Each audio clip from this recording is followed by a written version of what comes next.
to the cloud. All right, should be working. Okay. Good morning, everybody. My name is Allison Ayotte from the Office of Learning Services. Hi, and I'm Theresa Hoffman, also from the Office of Learning Services. And we're here this morning to tell you about some changes in our office for the upcoming semester. Um, we really do have a lot of changes to tell you about this semester. We're operating with a smaller professional staff than usual, and we are really streamlining some things to be as efficient and cost effective as possible. So we're going to go through our website and point out most of the changes. Hopefully, between the two of us, we remember them both. And I see Michelle Bandla is here. So if there's anything that we forget, Michelle, you can chime in. Okay. Okay. All right. So we are on the Office of Learning Services website. And oh, what's going on here? To click on it, Um, like just tap. Yep. oh, okay. Should. Weird. Oh, okay. Scared me. Uh, okay. So we are going to go to the Student Services tab of our website first. Um, that's where we're going to be spending most of our time today. And sorry for the slowness of the mouse. Um, You could use the touchscreen too. okay. Oh, okay. Okay, that's better. All right. So we offer both group services and one-on-one services. Um, most of our visits are one-on-one appointments. 80% of our visits to the tutoring center are one-on-one, but we do offer drop-in tutoring for courses that are in high demand. Um, so for this semester, we will have a large number of math courses. Most of our drop-in attendance is math and chemistry. Okay. Um, and then for STEM, we also have tech ed drop-ins, and we'll probably also be adding some biology drop-ins for the semester. But these lists will be updated at the beginning of the semester when we know exactly what our tutors are tutoring and what their schedules are. And then in the other content areas, we'll be focusing on accounting and Spanish.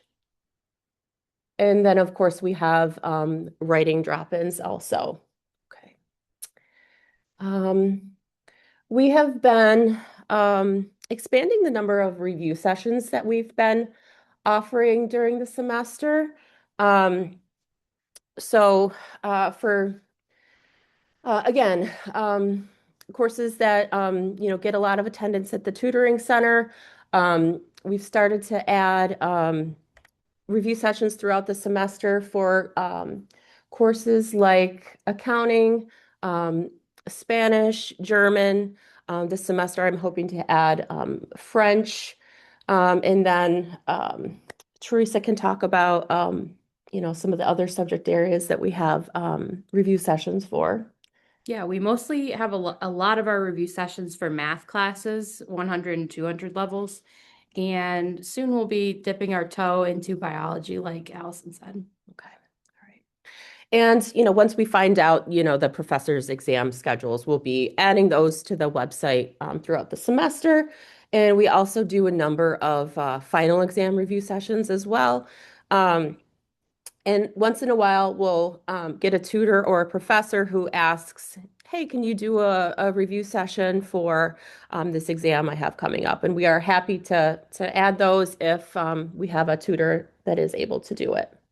Um, we do offer some limited workshops on an as-needed basis, but as we were, mentioning before, most of our visits are one-on-one tutoring appointments. Okay. And these lists will be updated at the beginning of the semester for which courses we tutor. We offer tutoring for a large number of 100 and 200 level courses, and then, a handful of other courses beyond that. For writing assistance, there's a lot of changes with a writing center this semester. We still offer multiple kinds of writing assistance. Essay and research paper is our most popular writing appointment. Our writing tutors can help students with any stage of any writing assignment. Um, we're lucky to have Dr. Lynn Blanchfield helping us out when students need to write a personal statement for graduate school or fellowship. We can help students with scholarship applications. Okay. Um, so about the Writing Center, we used to have the Writing Center located in a separate spot adjacent to the main tutoring center. However, we have a TRIO program, grant-funded program moving in there this spring. So all writing tutoring will now occur in the main tutoring center with the the rest of our one-on-one tutoring appointments. We also we no longer have a writing center coordinator. Our coordinator obtained another position. So right now, Casey Town is supervising the writing tutors for the spring semester. Okay. Let's see. Anything that I missed on the writing center? I think you covered it. Okay. All right. We still offer academic coaching appointments. Um, we are narrowing our focus to studying and exam prep and time management and calendar apps because those are the types of appointments that students tend to book. Every semester, we adjust our offerings based on, we look at the data, see what students are using, and we make adjustments from there. So along those lines, one of the things that we removed was technology assistance because students weren't booking it. So students can still get help with any technology that they need to use for their courses, like Excel or Google Earth or SPSS or Minitab, certain calculators they need for math courses. What they would do is they would just make a tutoring appointment for the specific course that they need to use that technology in, instead of booking a separate technology assistance appointment. Okay, great. Okay. And we have some things to share regarding our online tutoring offerings. Um, this semester, we are piloting some online tutoring for students who are enrolled in the fully online business degree. So this will not be open to on-campus students because we don't have the staff to serve them online. But for students who are enrolled in the fully online program, we will have a tutor available for these math and accounting courses required for that degree. Okay. Um, Previously, we piloted online writing assistance, and that was in last semester we only had that open to graduate students and students who were fully online. This semester, we are expanding that to any student. So now students will have a choice when they book their writing appointment if they want to book it for in person or online.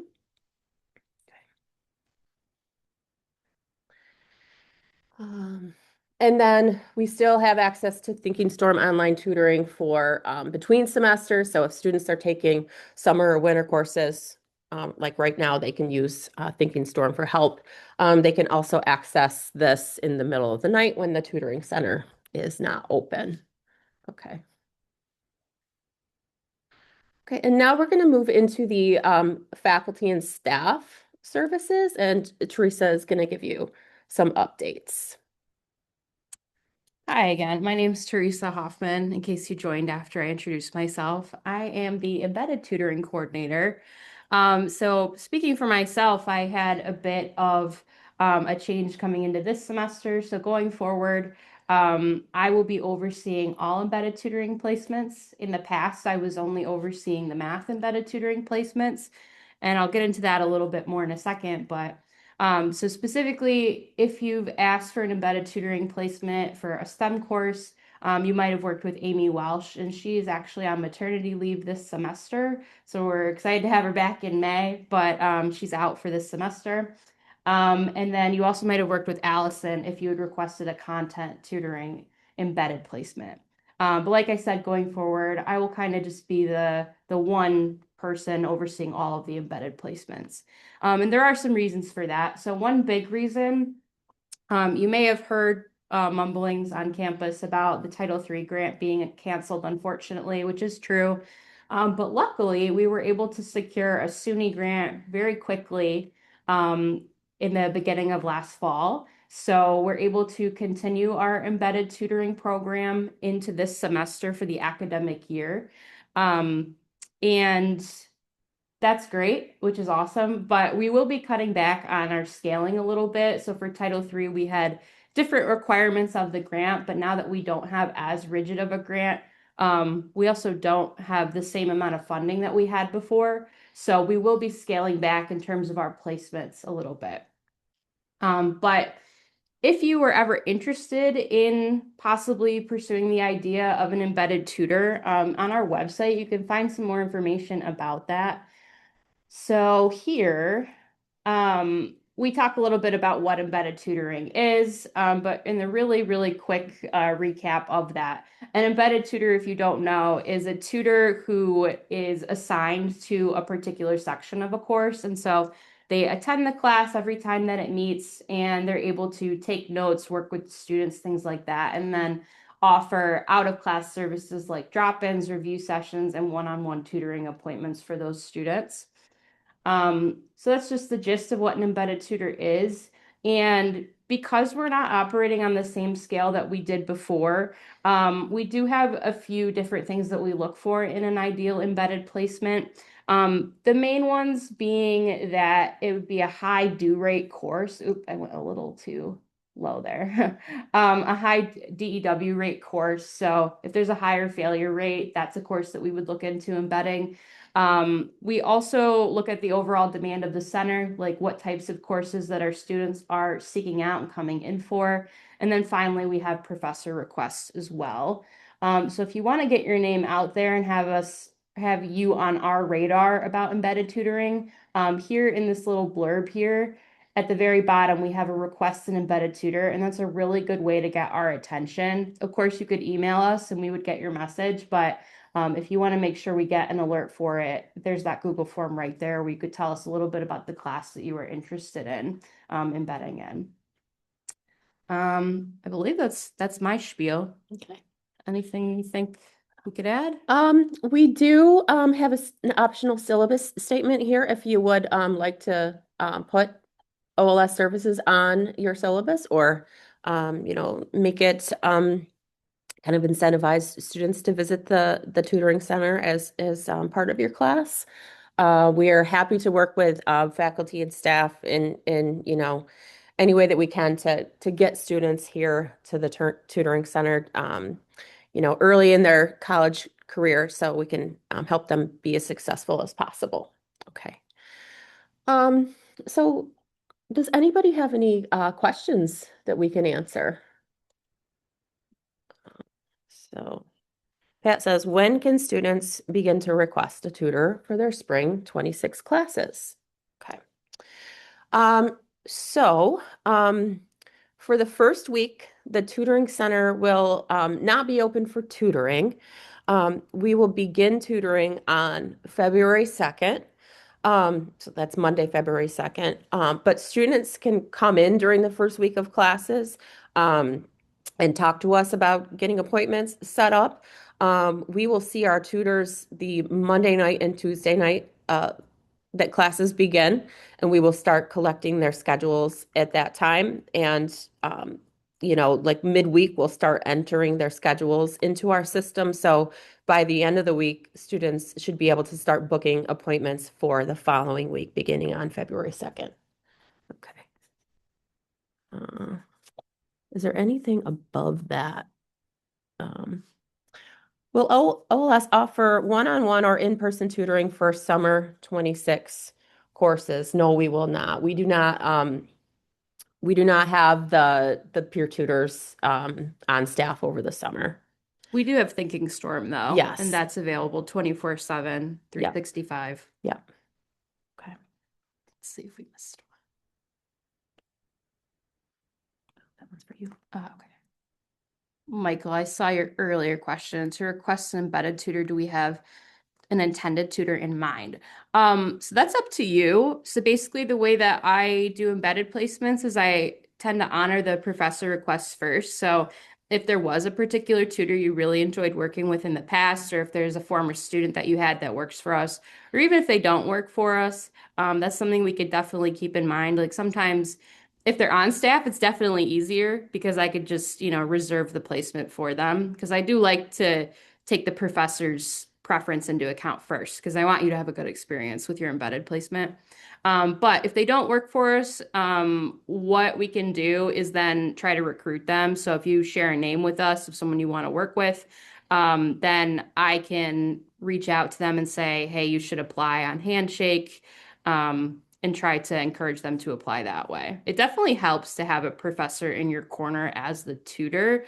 Sometimes we find that students don't necessarily always think that they're like good enough to be a tutor. So having that professor backing them up and saying, you'd be really good at this, we would love to work with you, could definitely help encourage them to apply.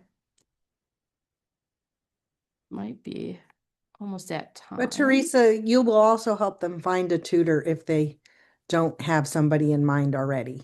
Yeah, absolutely. Most of the embedded placements I work with, a professor doesn't have a particular student in mind, but if they do, that's even better. I have a question. Alyssa, do you still have anything special for ESL students?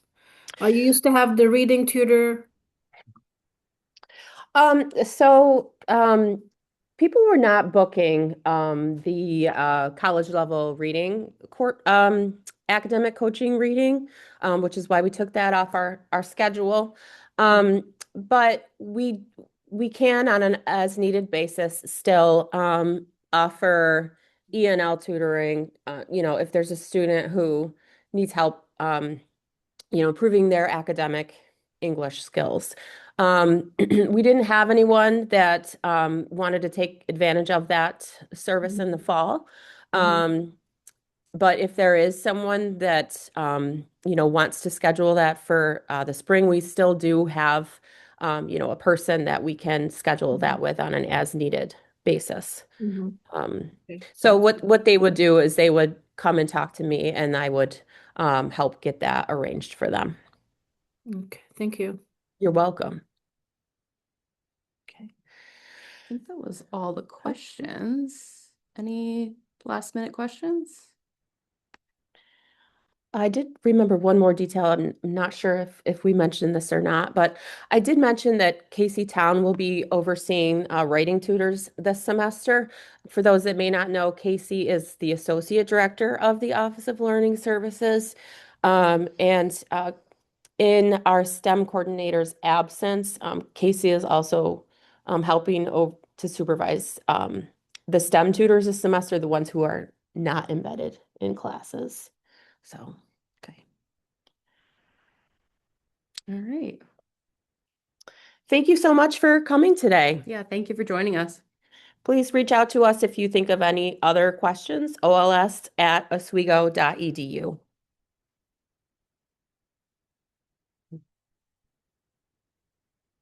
All right. You could just stop the recording. I believe I did. Could be up at the top. Oh, I was clicking the one at the bottom.